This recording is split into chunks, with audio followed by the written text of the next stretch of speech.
Без значение какво готвя. Храната никога не е вкусна. Какво мога да направя?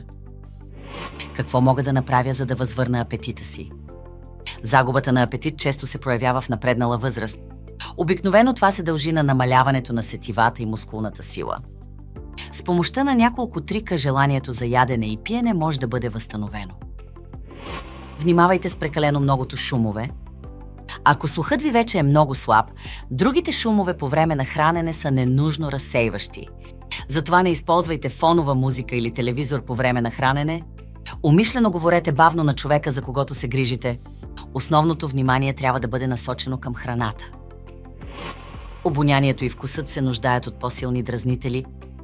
Добре би било човекът, за когото се грижите, да седне в кухнята, докато приготвяте храната, за да може да възприема интензивно миризмите.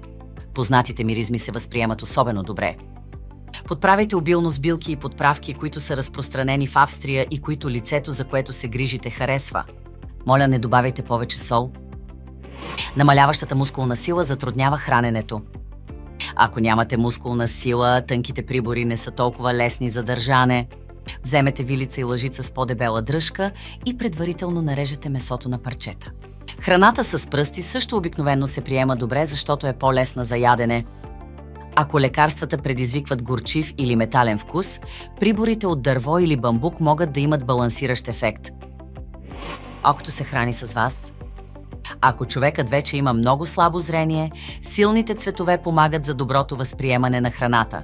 Цветните зеленчуци и плодове, като червено зеле, оранжева тиква, зелен спанак или сини плодове, изглеждат добре.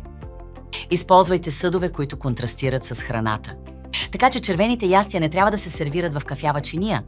Светлите крем-супи или жълтото сирене се разпознават по-добре в тъмни чинии. Покривката трябва да е в различен цвят от този на чинията.